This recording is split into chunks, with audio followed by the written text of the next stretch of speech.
పూర్తి వివరాలకు చదవండి రేపటి అక్షర శిల్పం దినపత్రికలో. కవిత వెంట నడిచే నేతలు వారే. తెలంగాణ జాగృతి పార్టీలో ఆ నేతలు, తెలంగాణలో టీడీపీ నేతలు కూడా బీఆర్ఎస్ నుండి వస్తారని చెప్తున్నా కవితతో టచ్లో ఉన్న నేతలు వారేనా? సీక్రెట్ ఆపరేషన్ సక్సెస్ అయినట్లేనా? రాజకీయాలంటే ప్రస్తుతం నేటి తరంలో రాజకీయ పార్టీలు అధినేతలు, కార్యకర్తలు, నాయకులు ఇలా రాజకీయ పార్టీ ప్రారంభమైన నడిపిన దగ్గర నుంచి రాజకీయ పార్టీని అధికారం వైపు తీసుకెళ్లే వరకు చాలా వరకు పరిణామాలు జరుగుతూనే ఉంటాయి. 1990 శకంలో రాజకీయాలు, ఇప్పటి రాజకీయాలు ఏది చూసినా సరే ఇదే తీరు కనిపిస్తుంది. అలనాటి 1980 కాంగ్రెస్ పార్టీ, తెలుగుదేశం పార్టీ దేశంలో ఉన్న పార్టీలైనా గతంలో పోలిస్తే ప్రస్తుతం ఉన్న రాజకీయ పార్టీల్లో కనిపించేది వలస రాజకీయాలే. వలస రాజకీయానికి ప్రత్యేకించి అర్థాలు అపార్థాలు అక్కర్లేదు.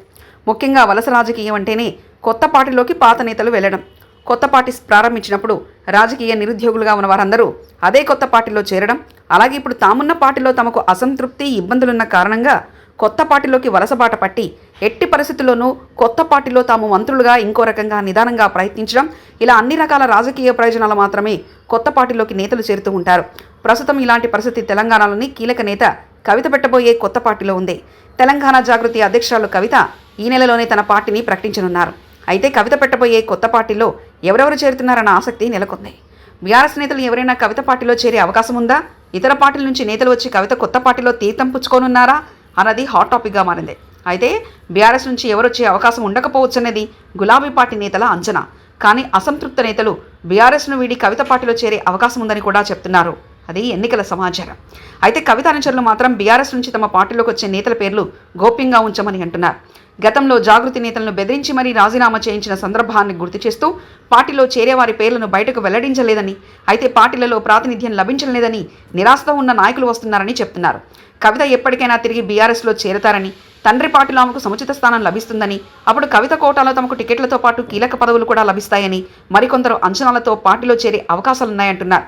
కవిత పార్టీలో చేరేందుకు తెలంగాణ టీడీపీ నేతలు కూడా ఉత్సాహం చూపుతున్నారని, ఇక్కడ చంద్రబాబు టీడీపీని పట్టించుకోకపోవడంతో ఇక్కడ ఉంటే భవిష్యత్తు ఉండదని భావించిన కొందరు టీడీపీ తెలంగాణ నేతలు కవిత పార్టీలో చేరేందుకు ఉత్సాహం చూపుతున్నారని తెలిసిందే.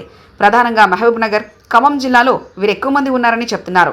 కవిత బీజేపీ, కాంగ్రెస్కు వ్యతిరేకం కావడంతో కొంత రాజకీయంగా ప్రయోజనం పొందే అవకాశం ఉందని భావించిన నేతలు కవితతో టచ్లో ఉన్నారని చెప్తున్నారు.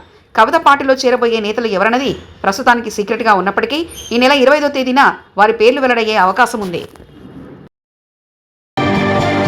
మరిన్ని కథనాల కోసం సబ్స్క్రైబ్ చేసుకోండి మీ అక్షర శిల్పం.